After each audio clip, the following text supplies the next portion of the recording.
Hi, everybody. Welcome to a new All of the Above budget movie review. And this time, it's time for Planet of the Apes.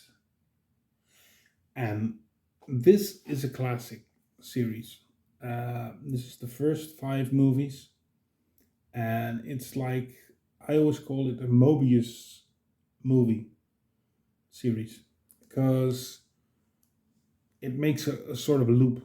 And I don't think it's done intentionally, but yeah, the first one, Planet of the Apes Part 1, is about a group of astronauts landing on a planet inhabited by apes, where apes are the leading kind of yeah, dominant species, and man cannot talk and is the lower species. And it has some, for that time, it had some great makeup effects and some good practical effects, and it had a good message because I'll come back to the message later because it will come back in the other movies too. So, but it has a good message overall.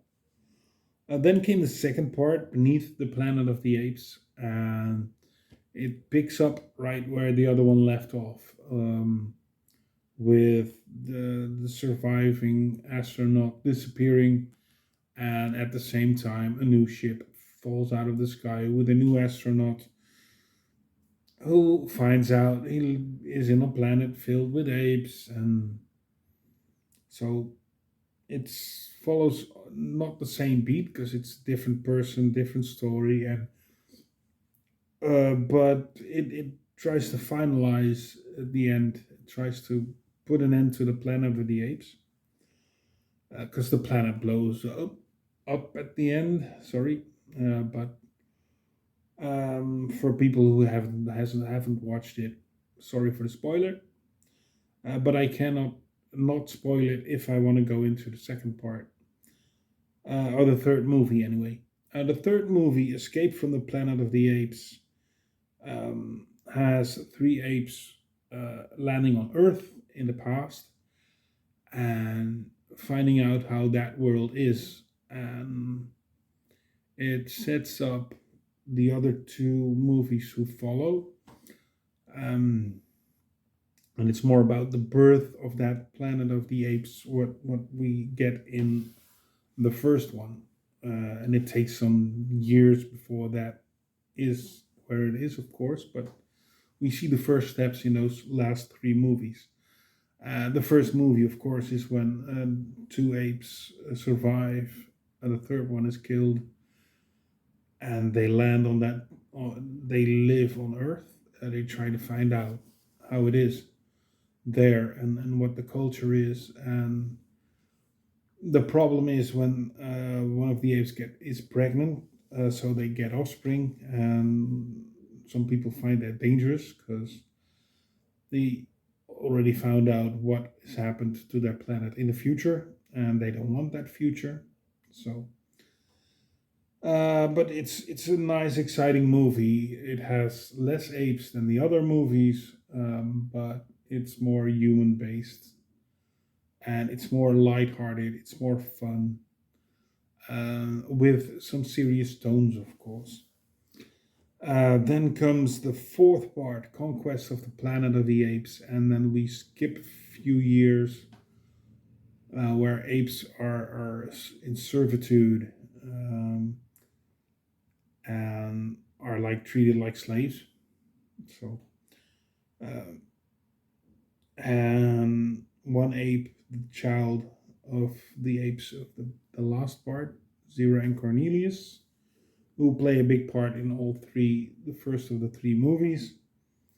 Um, yeah, he gets wind of what happens, and he tries to make an ape revolt. They make a revolution at the end, based on the Watts riots, and it's a pretty awesome movie.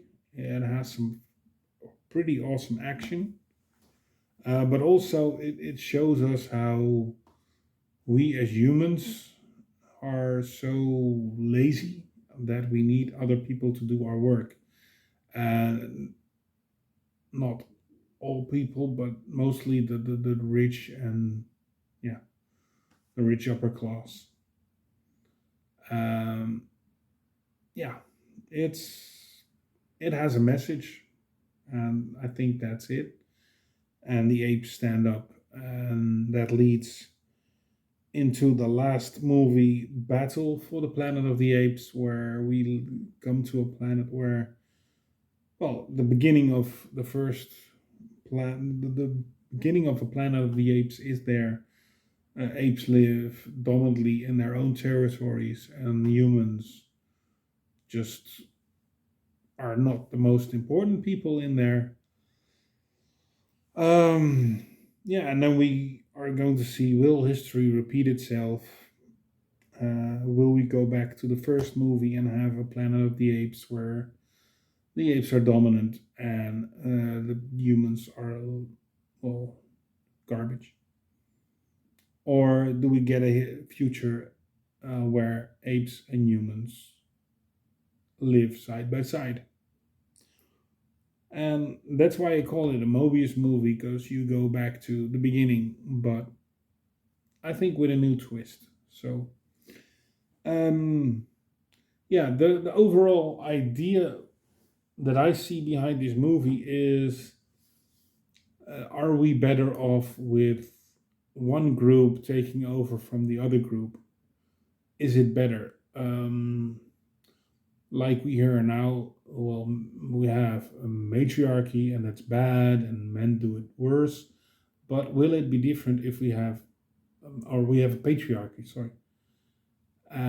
Will it be better if we have a matriarchy, or will it just be uh, same shit, different day? I mean, is it better? And if you want to believe Planet of the Apes, it doesn't matter who's in charge. They all do horrible things to each other.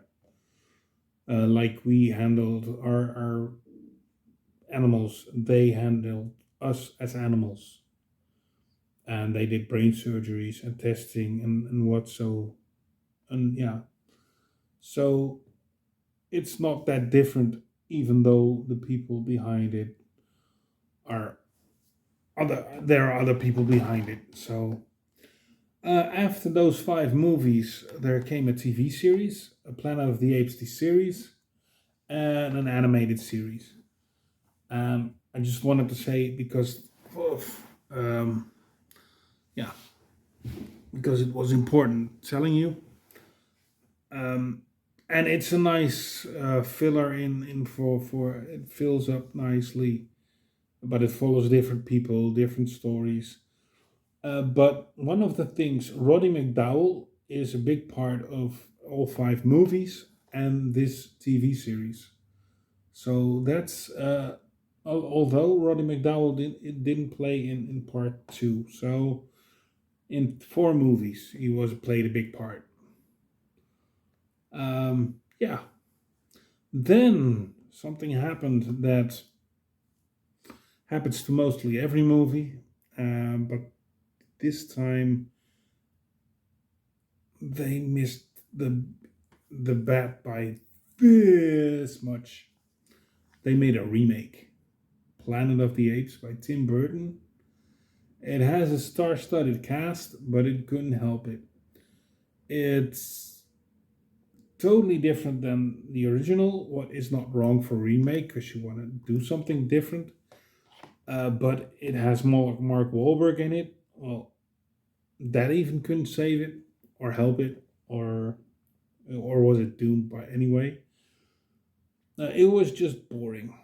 The apes were not that good. They were too, no, not CGI, but they were looking good, but they were just too fake in their acting and portraying. Although they were trained as to walk as apes, and it's set up nicely, but the story and how it is done, it didn't grab me. So I think it's a failed remake.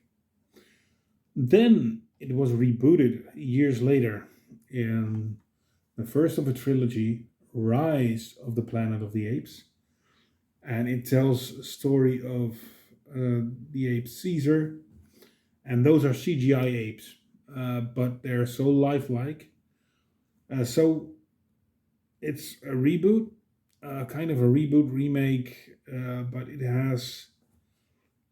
has parts of the first movie tied into there. We see the spaceship Icarus, where the astronauts came from, takeoff, that kind of things. But mostly it's based around Caesar and his, yeah, uh, his care, the guy who cares for him, um, played by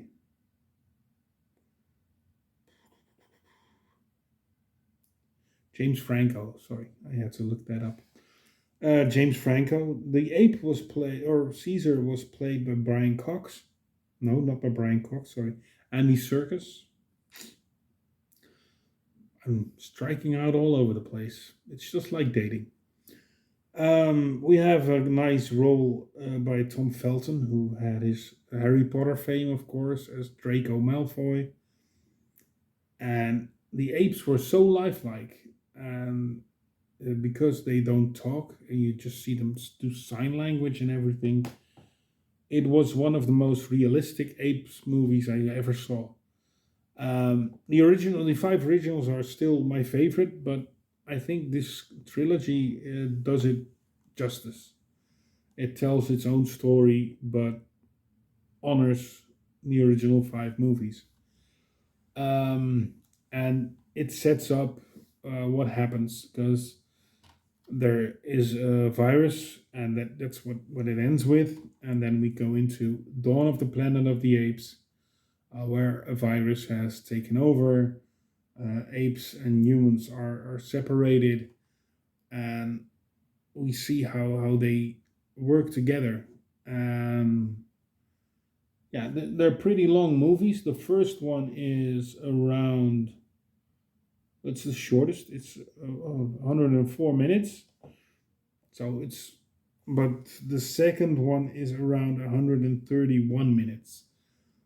And it has some good drama, it has some good action, and the apes are, again, really lifelike.